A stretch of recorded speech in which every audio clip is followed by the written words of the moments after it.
අයිබෝවන් කියලා පිළිගන්නවා මගේ YouTube channel එකට. අද අපි මීට මාස දෙකකට කලින් වගා කරපු බුලත් දළු ටික ඕපන් කරලා ඉනි හිටවලා පෝර දාලා පොඩි සාත්තුවක් දෙන්නයි යාළුවනේ මේ ලැහැත්තිය. බලමු අපි කොහොමද කියලා අපේ පැල ටික.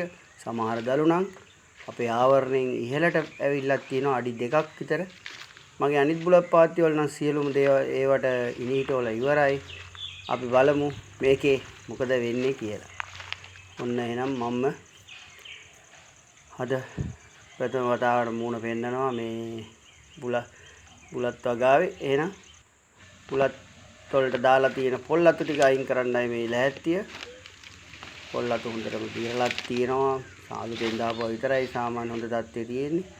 පොල් අතු ටික අයින් කරලා හරහට දාලා තියෙන පොල් පිටි ටිකත් අයින් කරලා අපි බුලත් පාත්තිය හරියට සකසගමු.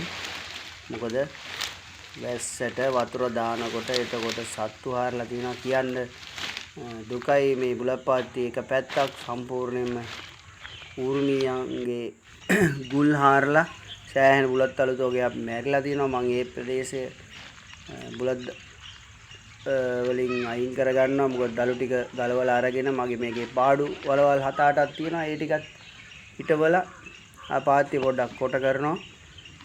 එහෙමනම් අපි බලමු මොකද්ද සිද්ධ කරන්න පුළුවන් කියලා. මේ ඔබට පේනවා පාඩු කීපයක් තියෙනවා.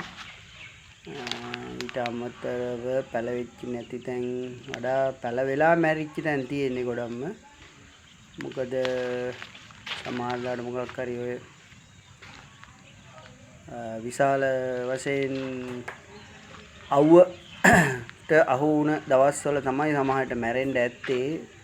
බලමු මේ තියෙන්නේ අර මං කිව්වා වගේම මීයෝ හාරලා විනාශ කරපු හරිය දළු කිහිපයක් තියෙනවා හොඳ තත්ත්වේ. නමුත් ඒ ටික ගලවලා ගන්නවා පාඩු හිටවන්න. මොකද හොඳට මුල් ඇදලා තියෙන්නේ මාස 2ක් වෙලා තියෙන්නේ. එහෙනම් ඒ විදිහට කරලා මෙන්න පාත්තිය කොට කරලා මම පාඩු ටිකත් හිටෙව්වා. හිටවලා පාත්තිය හදා ගන්නයි හදන්නේ. වටේට තියෙන අපේ බැම්ම වගේ කොටස කොටලා හරි මේ කරලා ලස්සන බුලත් පාත්තිය හදන්න. ඒකම මේ කියන්න ඕන ඇතුලේ තියෙන වල් පැලෑටි අනිවාර්යෙන් ගලවලා ඉවත් කරන්න ඕන. මේ මම මේ දිගේ බුලත් පාත්තිය ඇතුල් පැත්තෙන් වීදිය අසලින් කපලා මම හිතන්නේ පස් පොඩක් තුනී කර ගන්න ඕන. මොකද දැන් කාලයක් එකට තිබිලා ඒ තැන්වල පස් ගොඩ ගැහිලා තියෙනවා. ඉතින් පොඩ්ඩක් උදුළු දාලා මේ වල් පැලෑටිත් විනාශ වෙන්න පස පොඩ්ඩක් කලවම් වෙන්නත් එක්ක කඩලා පිළිවෙලට හදනවා. අනිවාර්යයෙන්ම දළු වල ආරක්ෂාව 100ක් වග බලා ගන්න ඕන. මොකද දළු කැඩෙන්න පුළුවන්. මොකද පීදිය පැත්තට ගිහිල්ලා මුල් අල්ලගෙන ඉන්නත් පුළුවන් උඩම දැල්ල. ඒක නිසා පරිස්සමෙන් මේ විදිහට කරලා මගේ චූටි දුව තමයි මේ වීඩියෝ කරන්නේ. ඒකයි පොඩ්ඩක් වීඩියෝ ඒක නිසා හෙල්ලෙනවා. ඒකට සමා වෙන්න කියලා කියනවා. ඉතින් මේ විදිහට හදාගෙන අපි දැන් අද කරන්න හදන්නේ මුලින්ම මේකට පැලවෙන ඉනි 6ක් හෝ 9ක් වගේ වෙන්න මේ හිටවනවා. ඒ කියන්නේ බුලත් ඉනි 60ක් විතර හිටවනවා මේ පාත්තියේ. පේලි 20ක් විතර තියෙනවා. ඉතින් මේකේ 60න් 10ක් 12ක් විතර ගිනි සීරියා හිටවන්නේ. මොකද පැලවෙන ලී ටිකක් හිටව ගත්තාම අපිට අනිවාර්යයෙන්ම ආරක්ෂාවට හොඳයි. මේක කඩාගෙන වැටෙන්නේ නැහැ. මොකද අනිත් ලී සියලුම ඒවා පැලවෙන්නේ නැති ඒවා. විශේෂයෙන්ම කියන්න ඕන මේ තේක්ක ලී සහ වල් ලී තමයි අරන් තියෙන්නේ. ඉතින් අනිවාර්යෙන් ඒවා පැලවෙන්නේ නැහැ. මුල්ම ඉන්න මේ විදිහට මම යකඩ ඉන්නක් භාවිතයෙන් හිල් කරලා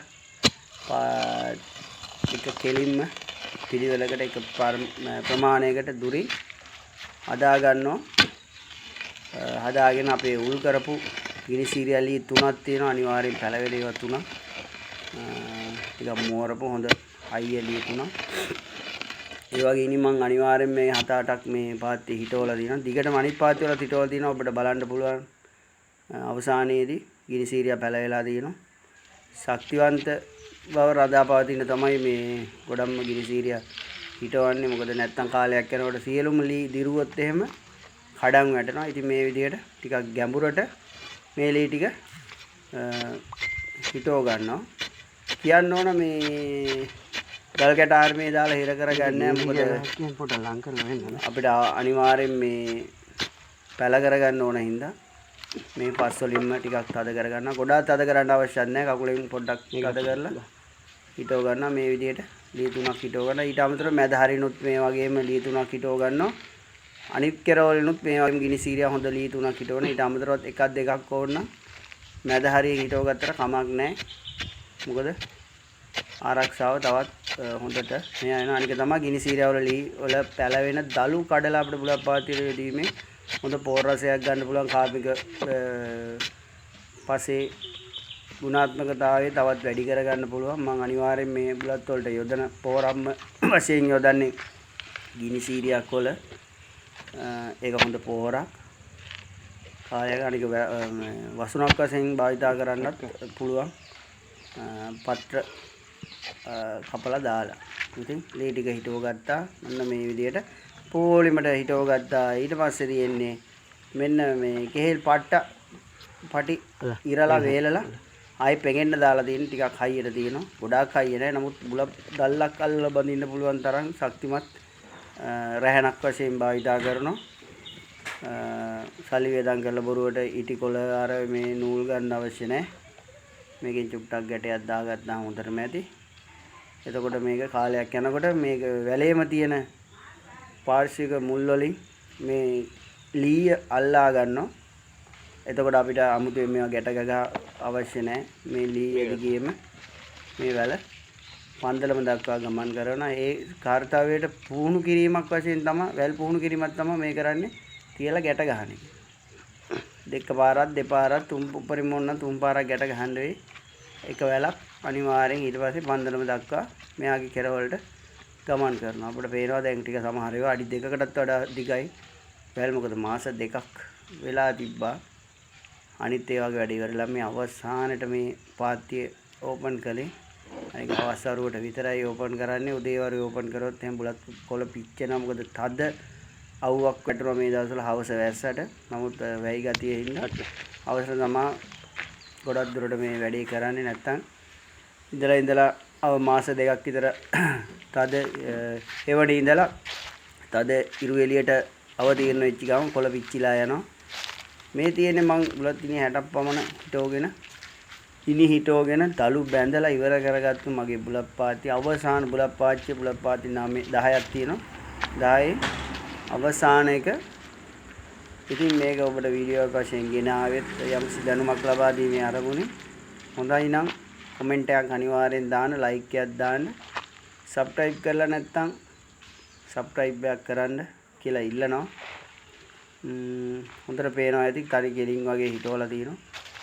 ඊට පස්සේ මම මේකට උඩින් වසුනක් වශයෙන් යොදා ගන්නයි අඩි 2මාරක් 3ක් කුසින් හරස් අතර ලී බඳිනවා. එකක් කැර එකක් පේලියා බැඳලා ඒක නම් මම යොදාගත්තේ ඊටි උර කවරේ රුපියල් 50ක් වගේ එන්නේ. එකක් කපලා ගෑලි වලට අර මේන් කපලා ඉවරලා මේක උඩින් දාගත්තා පොල් අතු ටික. ඊට අමතරව මගේ ගොඩක්ම දිරපු පොල් අතු ටික මම යටින් දානවා බුලත් පාත්තියේ නැවත වරක්.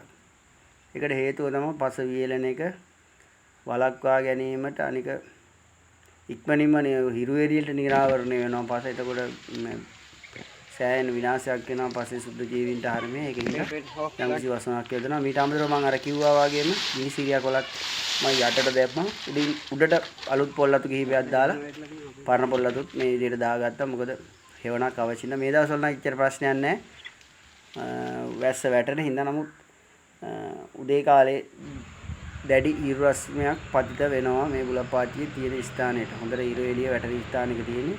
මෙන්න මම කපලා අයින් කරගත්තු ගිනි සීරිය ඔබට කිව්වා වගේම දාලා මම තව දෙයක් කියන්න. මේ උඩටම මම පොඩියට කුකුල් පොර කුඩු මිශ්‍රණයෙන් ටිකක් ඉහලා දැම්මා. ඒකට හේතුව තමයි මේ දවස්වල හොඳට වහින හින්දා ඒකෙන් හොඳ ප්‍රතිඵලයක් ලැබෙයි කියලා මම හිතනවා. මොකද කාබනිකව කරන හින්දා හොඳ වෙයි කියලා මම හිතනවා.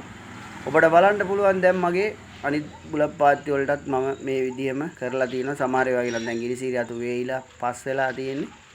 මෙන්න බලන්න මගේ අවසාන පාත්තිය දැන් හදලා ඔබට පෙන්නපු එක. ඊට අමතරව අනිත් ඒවා දැන් ඊට කලින් සතියකට දෙකකට තුනකට කලින් ලස්සනට හිටවපු වගේ බුලත් කොළ ඇවිල්ලා තියෙනවා. බුලත් හොඳට වේගෙන් ඉහළට යනවා. සමහර වෙලාවට කලින්ම කරපු ඔබට පාත්තියක් මම පෙන්නන්නම්. ඒකේ හොඳ වර්ධනයක් පෙන්වුම් කරනවා. මේ තියෙන්නේ කලින්ම හිටවපු පාත්ති හොඳින් ඉහළට එසවින් පවතිනවා. ඉතින් මම මගේ යාළුවන්ට කියන්නේ මගේ වීඩියෝ හොඳ නම් ලයික් එකක් කරන්න, අපහැදිලි තැන් වලට සමාව දෙන්න, කමෙන්ට් එකක් කරන්න. ඒක ලොකු ශක්තියක් මට. සබ්ස්ක්‍රයිබ් එකක් කරන්න. ඒකම 2000කට වැඩි සබ්ස්ක්‍රයිබ් ප්‍රමාණයක් ඉන්නවා. ඒ ගැන ඇත්තටම මට සතුටුයි. තවදුරටත් ඔබත් එක්ක රැඳී සිටින්න මම ඉදිරියටත් වීඩියෝ අරන් එන්න. බොහොම ස්තුතියි ඔබ සැමට.